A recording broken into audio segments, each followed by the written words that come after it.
Hello and welcome to the third video in the I Critique Phil's Critique series. This one focused on the writing Baldur's Gate 3. The point of this video is not to attack Phil personally, but to attack his critique. I might not be able to change Phil's mind, but maybe I can change yours. Just like my other critique videos, I'm going to occasionally pause the video and add my 2 cents. Unlike my previous videos, I'm going to let the scene play out in full so we can get the full context of it. Then we'll stop, back up, and attack it bit by bit. The main video I want to talk about is only 3 minutes long, but bear with me. I think it's important to get the full context of what Phil says before I can talk about it. I have a confession. What was that? I was too hasty to judge you. I thought you witless, gutless, unimpressively bland. I think the game glitched. And I thought you cruel, stubborn, and judgmental. Yes, all that is true. It's covered in blood. I am cold as the sea of night. But you have stoked fires I didn't know I possessed. I swear, you would tear the horns off one dragon for plunging into another. You've gained my respect. Okay. And more still, my yearning. When I come near, your odor alone is enough to make my neck sweat and my This is hair so stand creepy. on end. Why are you such a prickly grouch? Let's say that. Why are you such a prickly grouch? If you must know, Vlaakith requires everything of her children. I can't count how many bruises I've inflicted.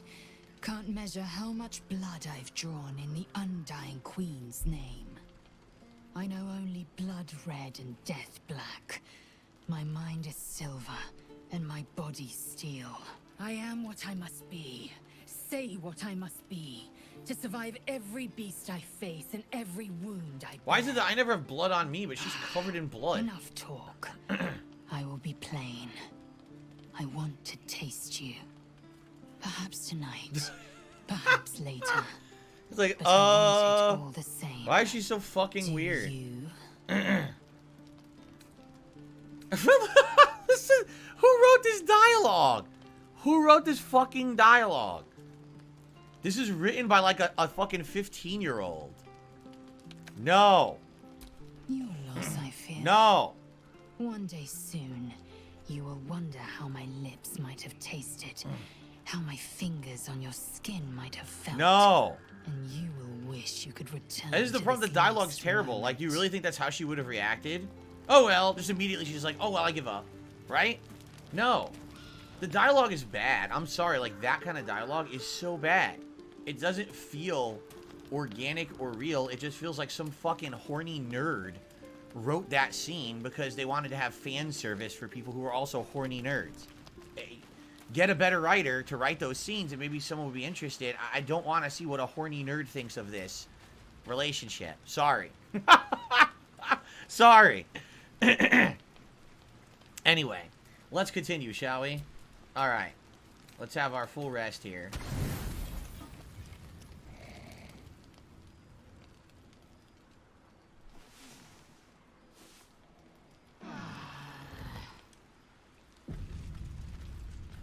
Someone just said I'm a nerd. Or excuse me, I'm a prude. No, I'm not a prude. I'm just not a horny nerd. You understand? Like, I actually get laid by my wife. I don't need to have horny nerd fake romance in this game. Let's unpack this. Phil critiques the writing of the game and I disagree with his take. Using just the character of Lae'zel, I'm going to explain why and how good the writing is. It's hard to explain how good this writing is without talking about the nuances of the world and the races that inhabit this game, so please allow me to get a little nerdy here so I can properly explain. Just as a disclaimer, I did get into this series with this game. I haven't done anything with the series beforehand, so my knowledge is a little sketchy. However, I feel confident with my assessment after playing this game for around 300 hours and reading up on the series in my downtime. If anything I present is wrong, I would love to be corrected so I can more properly enjoy the game and the series. Please leave me a comment. Lae'zel is a Githyanki, a species very rare to this world in which Baldur's Gate 3 takes place in, as the Githyanki inhabit the astral plane, which is equivalent to the best of my research, the space between space, where time is effectively meaningless. They were once a slave race to the Illithids, but broke free, and their entire existence is now solely dedicated to eradicating the Illithids. They also have a tendency to look down on other species as lessers. To nerd out a bit, they can be almost compared to the Cardassians from Deep Space Nine. Because of this, their society is heavily structured like a military, and they are trained brutally from birth. With that backstory out of the way, we can finally focus on Phil's reactions and his criticisms on the writing. I apologize if everything I say sounds incredibly obvious, but I need to talk this out to help you guys understand my position. I thought you witless, gutless, unimpressively bland. I think the game glitched. Immediately she tells you how she feels about you, and this is core to Lae'zel as a character. Her main traits are directness and truthfulness, sometimes to a fault. To back up my assessment, here are 3 examples in Act 1 that I can think of. My people possess the cure for this. Upon recruiting Lae'zel to your party, she wants to get to the Creche, her people's stronghold, to get the tadpole removed, as everything she's been taught tells her to do this. Wasting time by helping the conflict in the Druid Grove instead of finding the Creche makes you lose approval rating with her, and, in fact, venturing too far into Act 2 without finding the Creche will cause her to leave your party to find it alone. You can encounter a tiefling in the Druid's Grove who knows where more of her people are. Lae'zel demands formality, and then eschews kindness to get the information. Admonishing her for being rude causes a loss of approval because, hey, if being rude and direct got to what we wanted, who cares the means to the end? She got her results. Lower. You dare interrupt? Has the tadpole ravaged your senses?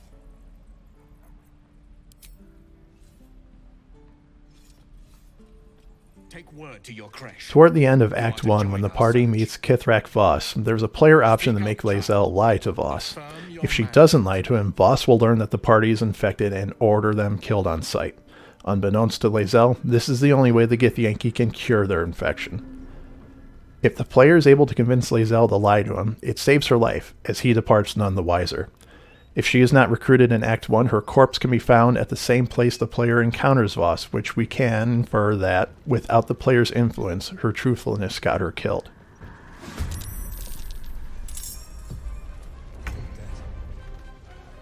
By her own kin's hand.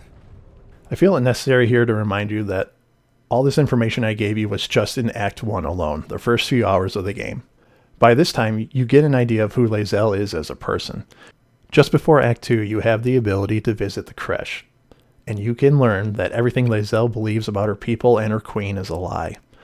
Unless the player prompts her to stay with her queen, she decides to discard the lie and seek the truth.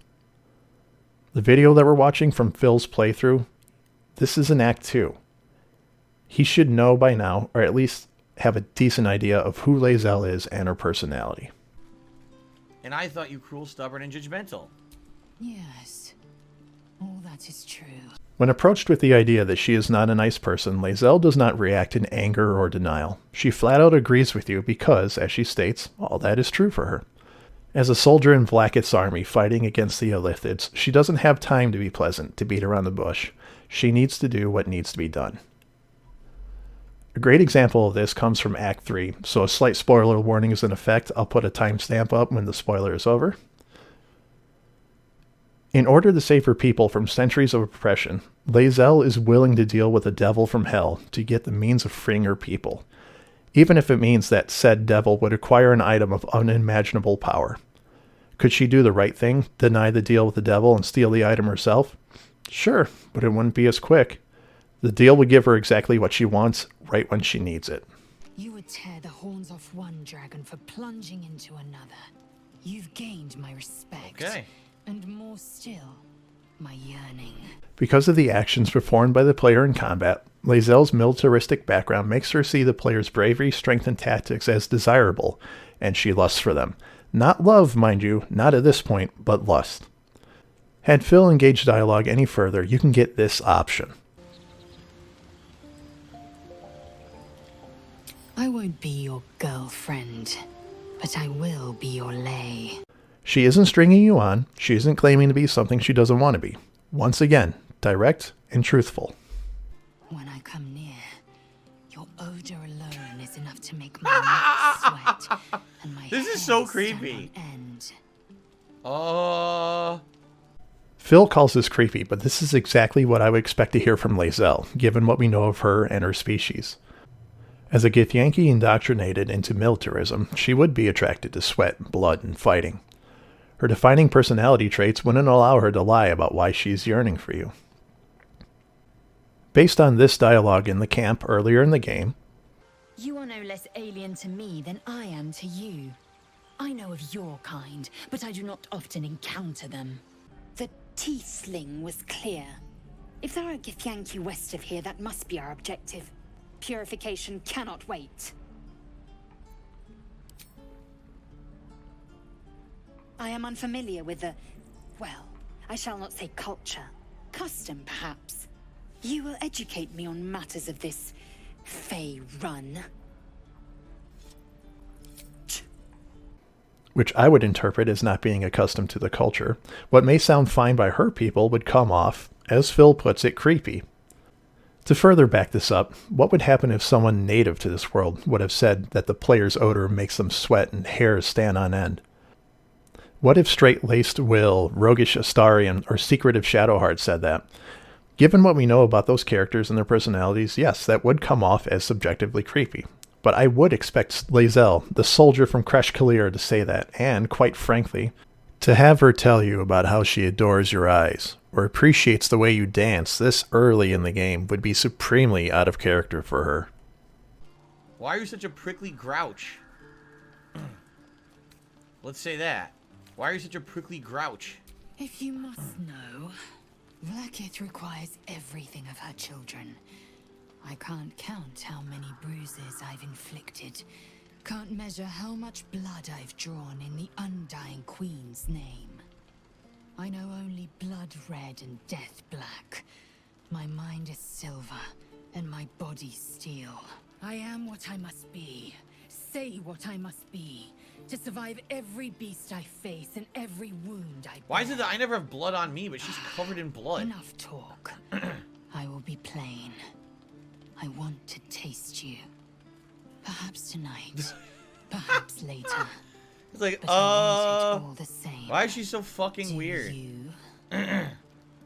Here's where Lae'zel reaffirms her traits. She will do what must be done and say what needs to be said to survive. She will not deceive you.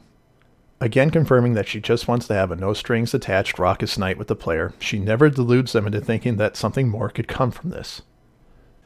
Even in these three dialogue choices the player is presented, in none of them does Lae'zel betray her core character traits. The first one is the player just acknowledging, yeah, we're going to have adult fun, I'm going to share my body with you. Second one is the Githyanki girlfriend option, and as we saw earlier, Lae'zel flat out says, hey, I ain't your girlfriend, I'm just looking for a lay. The third one, you're telling her flat out, no, sorry, no thank you. Who wrote this dialogue? Who wrote this fucking dialogue? At this point, it really is subjective, but I would argue that the people who wrote this dialogue are writers who are good at their craft. They made options and responses that can only come from that one character. Would Astarion be interested in a one-night stand? Sure, but it certainly wouldn't sound anything like what Lae'zel said.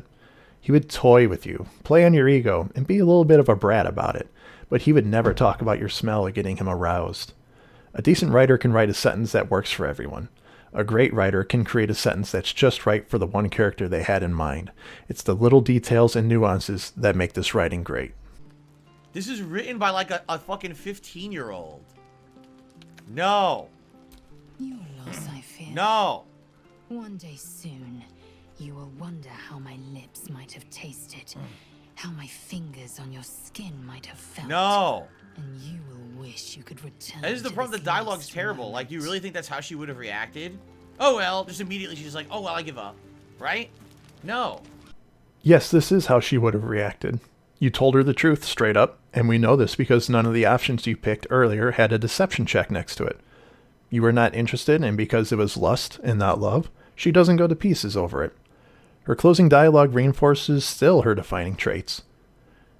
Note how she says, you might have. She doesn't respond with, if you want to taste my lips, feel my fingers, I'm available if you change your mind. No, She tells you, you had your chance and now it's gone. You didn't say maybe, you said no. End of story. And she respects that. The dialogue is bad. I'm sorry, like, that kind of dialogue is so bad. It doesn't feel organic or real. It just feels like some fucking horny nerd wrote that scene because they wanted to have fan service for people who are also horny nerds. Get a better writer to write those scenes and maybe someone would be interested. I don't want to see what a horny nerd thinks of this relationship. Sorry. Is this horny nerd fan service? Debatable and subjective. That's his opinion. I can't change it. But I strongly disagree with it being not organic and real, with my evidence being all the points I brought up throughout this video. I'm going to elaborate on the organic part. Just as a reminder, you can start the Lae'zel romance arc as early as Act 1.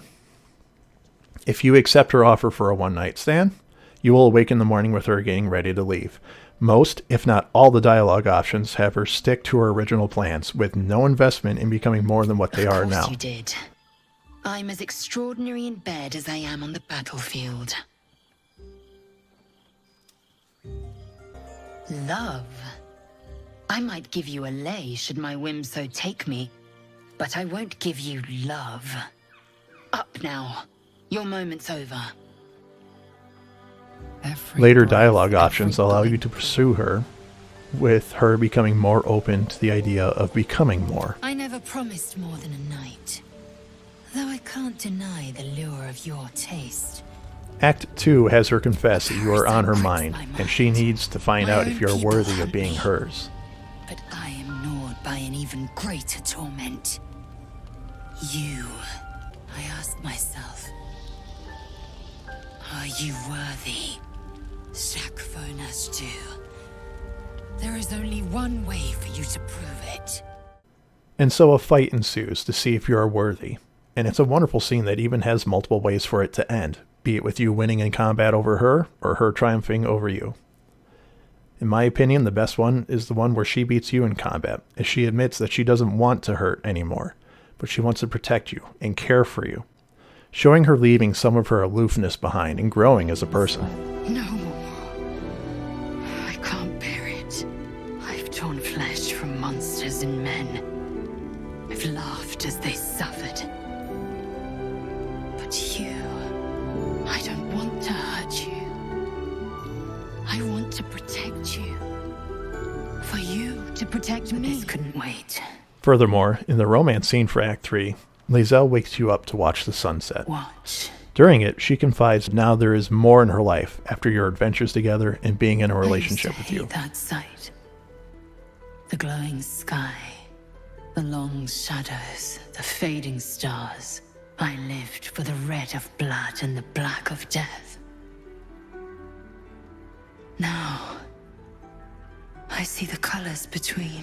In fact, in a callback, she brings up the line of dialogue she spoke earlier, I know only blood red and death black. and tells you she now sees the colors in between those, showing her growth. Whatever comes She couldn't wait next. to leave this world and its people behind, and now she adores it, to the point where she wants the player character to stay with her for good. When all this is over, will you stay with me? For good. A huge change in ideology, considering when you first met her, she only wanted you for pleasure and not for companionship, going from the source of her bruises to the source of her joy. Shakvon Findu, source of my joy. Someone just said I'm a nerd, or excuse me, I'm a prude. No, I'm not a prude. I'm just not a horny nerd. You understand? Like, I actually get laid by my wife. I don't need to have horny nerd fake romance in this game. This is the correlation that confuses me. Because there is adult content in the game, and you are in a committed relationship, suddenly all adult content is horny nerd content? I hate to talk about other people's sex lives, but just because you get laid doesn't mean you aren't a prude. So the main point I wanted to counter ends here, and in truth, I was originally going to let this slide. When I first heard this rant, I just thought of it as standard Phil sex negativity that's been the norm since he started dating his then girlfriend, now wife. The more I listened to it, however, the more it gnawed on me. Because it wasn't his near Mormon attitude on sex that was getting to me, it was his complete dismissal at the writing that I find is some of the best that we've had in a long time. Larian Studios took their time with the writing, and it clearly shows in the final results. And we only focused on one party member. There are a half dozen more party members, each with their own personality quirks, desires, backgrounds, and responses. And let's not forget the non-party, non-playable characters. I'd be remiss if I didn't mention the growth we see in Roland throughout the game, or the story of Barkus Root and his quest to help the Iron Hand gnomes. Incidental characters who the player may never meet or interact with were giving loving care and attention to detail that would make some main characters in current games today look flat by comparison. And the reason they stick to and resonate with us is because of the superb writing by the staff at Larian.